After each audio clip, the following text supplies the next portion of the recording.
اللهم صل على سيدنا ومولانا محمد وعلى آل سيدنا ومولانا محمد وبارك وسلم عليه. All praise to Almighty Allah, the most gracious and the most merciful. And salutations be upon Holy Prophet sallallahu alaihi wasallam. As I started off by reciting the verses of Quran Pak, in the verse Surah Ikhlas, in which Almighty Allah has discussed about Himself. Almighty has discussed His personality being one, being alone. Then afterwards, I read some of the verses of Surah Al-Ahzab, in which Almighty Allah says that I send salutations upon Holy Prophet sallallahu alaihi wasallam, and order people to send salutations upon Holy Prophet sallallahu alaihi wasallam as well. First, to elaborate the reason why Almighty Allah discussed Himself, His personality in Quran is not just one. There are several reasons that Almighty Allah has discussed about Himself. At some stages, Almighty Allah has posed question onto the people, because there are several categories of people who deny the existence of Almighty Allah.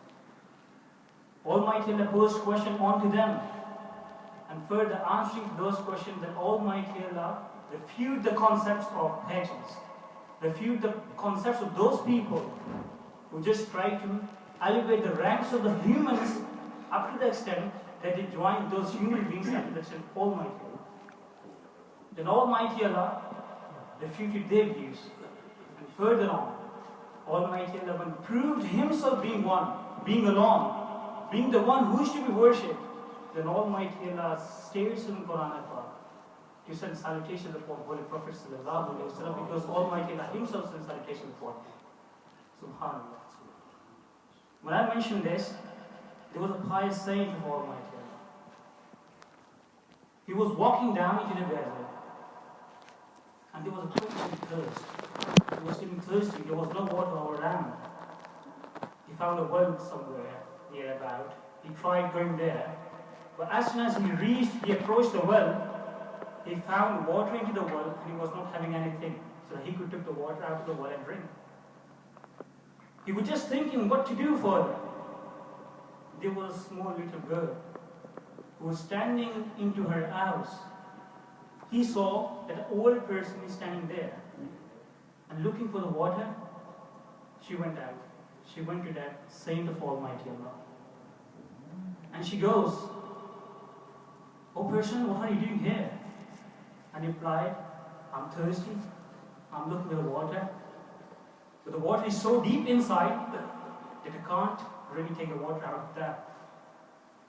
What she did? She just spat into the well. As soon as she spat into the well, the water came up to the well. It doesn't just reach the limit, the water started coming out of the well as well. And the person drank the water. And he got really confused that how this little girl has got such power that she spat into the well and the water came out. He just inquired after. As soon as he inquired after, that how did you get this power? Before the child replied to him, she goes, "What's your name?" And the saint of Almighty Allah told about himself, and she goes, "Okay, you are the one. I have heard a lot more. I have heard your name, that you have got so much cusp, that you have got so much spirituality, that you can do everything, but you can't take the water out of the well." As soon as she says it, the person got further confused. Then she said, "I've not got the power, but this is just the power of Durushi, which I continuously read." Subhanallah. Subhanallah. In other words, she is fulfilling the commands of Almighty Allah, that when you read Durood Sharif, you are doing the zikr of Almighty Allah Himself, as well as you are doing the zikr of Prophet alayhi salam. Subhanallah. So Durood Sharif has got so much power. And we started off with the Durood Sharif. There are several people, whenever you go to the Sufi saints, whenever you go anywhere, those who start their gatherings, Islamic gatherings, just start off with Durood Sharif, just for the sake of barakat, just to fulfill the commands of Almighty Allah. By the way, now just shift towards the verse Surah Al-Ikhlas, that Almighty has discussed about Himself being one, yet He has not been born, He has not children, He is alone.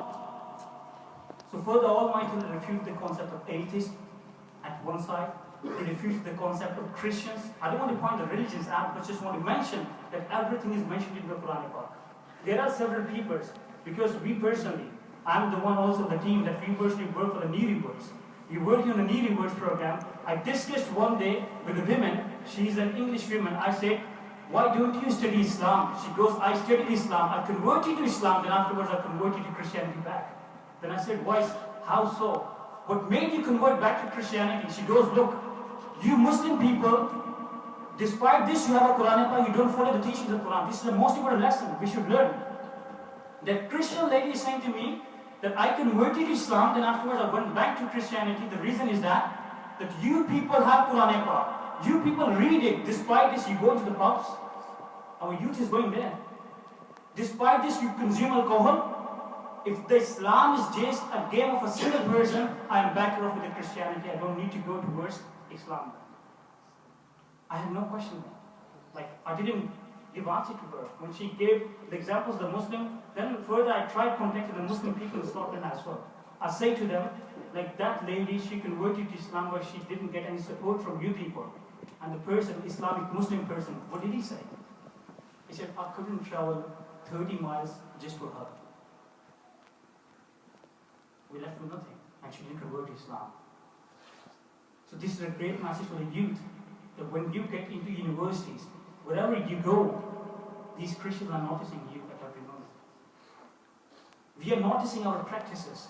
They're looking into depth, but we are not of such power, or we are not of such, we are not such spiritual that they convert to Islam. You could see the power of that young child who just spat into the well and the water came out. And here we are just praying to Almighty Allah for ourselves, and this is not been accepted yet. How so? We lacking Islamic teachings. We are not practicing them. So this is a great lesson for the youth, that it is we people, we need to get and let people know what Islam says. But before we go forward to them, before we let them know what Islam says, we need to practice Islam as well. We need to practice Islamic teaching. The most important thing, because I'm a student of law, I was in university, one of my friends says, he invited our module leader to Islam. He says, I want to give you something. And the person goes, what do you want to give? He gives a water, if you would accept it. He says, I would accept it, just let me know. He says, I want to give you the copy of Quran. He says, you're just talking about the copy of Quran. I give lectures of fiqh in universities, that Christian person. They are reading everything what Islam is saying from the books, from Holy Quran, but they are not finding in practice in ourselves. For this reason, they are not being motivated to convert to Islam. So please people, this is you people that you need to care for. You need to realize that these people are looking for the reality. In the hereafter, when they will be questioned, then why didn't you convert to Islam after? Despite this, you learned about Islam. What they would say? They would say, when we will convert to Islam, they won't care for us. They would say, despite this, they will be pretending to be a Muslims, but they will not be practicing Islam. So what is the difference? We are not keeping beard. We are not reading namaz. We are not reading Quran. We are consuming alcohol. We are consuming everything which they are doing. So what's the difference then? They are justifying the abuse in this way. So this is a message for you to learn about Islamic teachings, to learn about Islam. By the way, I just want to quote one of the verse that Almighty Allah, refuting, I just want to give what Quran is saying, what Quran is elaborating. The Almighty Allah says in chapter number 10, verse number 14, He's posing the questions, He's refuting the concept of atheist by saying, is there any doubt about the God, the creator of the heavens and the earth? In reality, Almighty is not just posing the question. He's just metaphorically using it. That is there any doubt? By the way, further Almighty Allah says in the Quran, that chapter number 21, verse number 30, do not those who disbelieve see that the heavens and the earth were one piece joined all together, then we cleave them asunder. And cosmologists, if you study the research, the scientists say the world is expanding day by day. It is expanding. If it is expanding day by day, What about yesterday? What about the day before yesterday? It means it was closed and it is fulfilling the commands of Almighty Allah. The Almighty says, one day, like before this world was created, earth and heaven were all together. If they are expanding, means they are getting apart. You understand what I mean? So Almighty Allah has given every teaching to you people. But now is the turn of we people that we need to study it, we need to practice it, then afterwards we need to impress the people to come towards Islam to learn about it. If they would convert, despite this wearing to the graves, if they are practicing Islam, this is Sadaqah Jariyah for us, isn't it? So please, do work it is. And the second thing, the teachings of Islam, the Prophet Muhammad sallallahu alaihi wasallam, he is mainly focused on charity as well. He is focused on the ruling of parents. He is focused on the respect of the parents. If you are practicing Islam but you are not practicing, like respecting your parents, there is no point for you. Almighty Allah is going to throw all of your ibadat onto your face if you are not respectful to your parents. Then afterwards, the third thing, the most important one, that he is focused on the charity. To donate to the people who require your help at this moment. I am the one that we have got our center in Glasgow as well, nearby America. We are expanding there. Right now our center is nearby the city center. We are working on the knee reverse program, and there are several people who come for the job, but they have no place to read Juma namaz. They have no place to read namaz. So we are creative. We have built our new masjid there nearby America. We need to fulfill the requirements of Islamic teachings.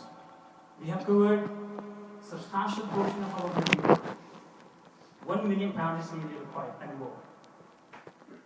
So for this, I have just traveled on my own expense. I didn't come here on their expense. I'm just working voluntarily for them. Just on their expense to collect the donations for that masjid so that we could build a proper masjid there and we could do our work as well. So you people, I might be standing downstairs on my own with a bucket there. So whenever you would finish with namaz, if you pass by, please donate generously for the sake of Almighty Allah. And if you contribute into it, that part is spent onto the masjid. We are working for new Muslims, we are fulfilling the demands, we will fulfill the requirements of the Muslims there. They will come, they will read namaz, you're going against them after that. Because they've got place there, isn't it? So please donate generously. I will be looking forward for you downstairs.